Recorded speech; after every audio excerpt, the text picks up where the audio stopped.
చంటి మంచం తెచ్చి అక్కడ యేసుకొని కూర్చుంటాడు. ఈలోపే బస వచ్చి, "ఇదిగో చంటి పెద్దాయన నీకు మాత్రలివ్వమన్నాడు" అని చెప్పుకొని, ఆ మీసాలు ఆయనకేం పని లేదు. ఎప్పుడు ఏదో ఒకటి ఇస్తూనే ఉంటాడు. తలిగింది చిన్న దెబ్బే కదా!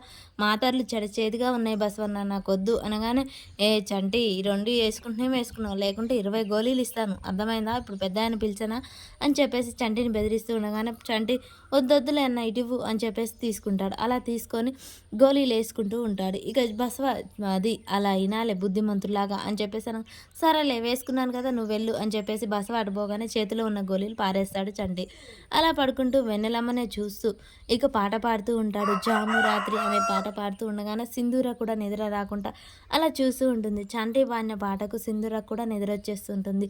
ఇక చంటి చాలా సంతోషంగా వెన్నెలమ్మని చూస్తూ అలా నిద్రపోతూ ఉంటాడు. అలా ఇద్దరు పాట వింటూ నిద్రపోతారు. ఒక్కసారిగా చంటికి బాగా చలి పుడుతూ ఉంటుంది. "అమ్మ చలి చలి బసవన్న లే దుప్పటివ్వవా? ఒక దుప్పటివ్వా" అని బసవన్నని పిలుస్తూ ఉంటాడు.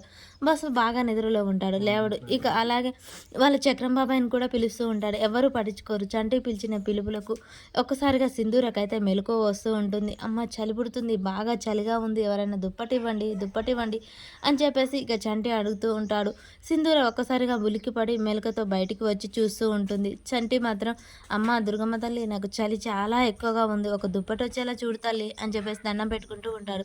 సింధూర బయటకొచ్చి చూడడంతో చంటి బాగా వణుకుతూ ఉంటాడు. సరే ఒక దుప్పటైనా కిందికి వెళ్ళి ఇద్దామని సింధూర బయటికి తిరుగుతూ ఉండగానే త గాలి బాగా రావడంతో దాని మీద ఉన్న శాలువా వెళ్ళి చంటి మీదయితే పడిపోతుంది. "అమ్మ తల్లి ఇంత తొందరగా కరుణించావా" అని చెప్పేసి ఇక చంటి ఆ శాలువా తీసుకొని కప్పుకుంటాడు. సింధూర పిలుస్తున్నా వినిపించుకోకుండా చంటి ఎమ్మటే నిద్రపోతాడు. ఇక సింధూర సరేలే ఉదయం తీసుకుందాం అని చెప్పేసి లోనికైతే వెళ్ళిపోతూ ఉంటుంది. మరి చంటి ఆ శాలువా కప్పుకోవడం వల్ల సింధూర సమస్యలో పడుతుందా? అసలు ఏం జరుగుతుంది అనేది మనకు నెక్స్ట్ ఎపిసోడ్‌లో తెలుస్తుంది.